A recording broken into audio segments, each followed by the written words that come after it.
গেছে? আচ্ছা ঠিক আছে, সালামটা দাও, আমার ব্যাগে রাখি, নইলে হারায় যাবে। তুমি কোথায় যাচ্ছ? নামাজ পড়তে যাচ্ছ?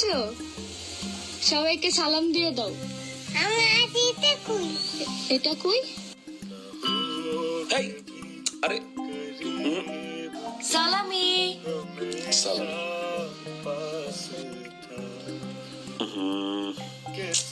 প্যারা নাই।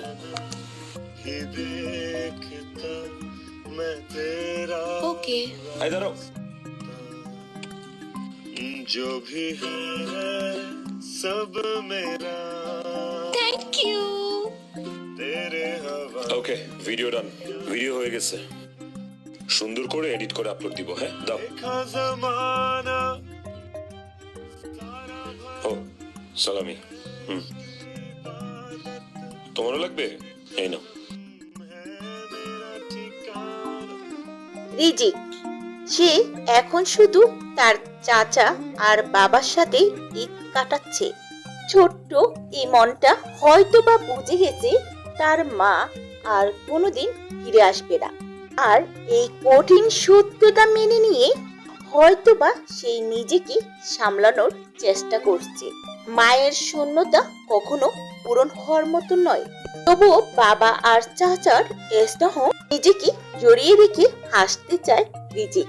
খুশি থাকার চেষ্টা করছে, কারণ হয়তো সে বুঝে গেছে জীবন থেমে থাকে না, কষ্ট নিয়ে এগিয়ে যেতে হবে। তাই এই ছোট্ট হাসির আড়ালে লুকিয়ে রয়েছে অসীম কষ্ট, অজস্র না বলা কথা। এই প্রথমবার মাকে ছাড়া ঈদ পালন করলো আলবির ছেলে রিজিক। এর আগে মাকে ছাড়া জন্মদিনেও প্রথমবারের মতো পালন করেছি রিজিক। গত বছর মা ও বাবার সাথে খুব আনন্দের সাথে ঈদ পালন করেছিল রিজিক, কিন্তু এবার মা ও বাবাকে ছাড়াই তার চাচুর সাথে তাকে ঈদ পালন করতে হলো।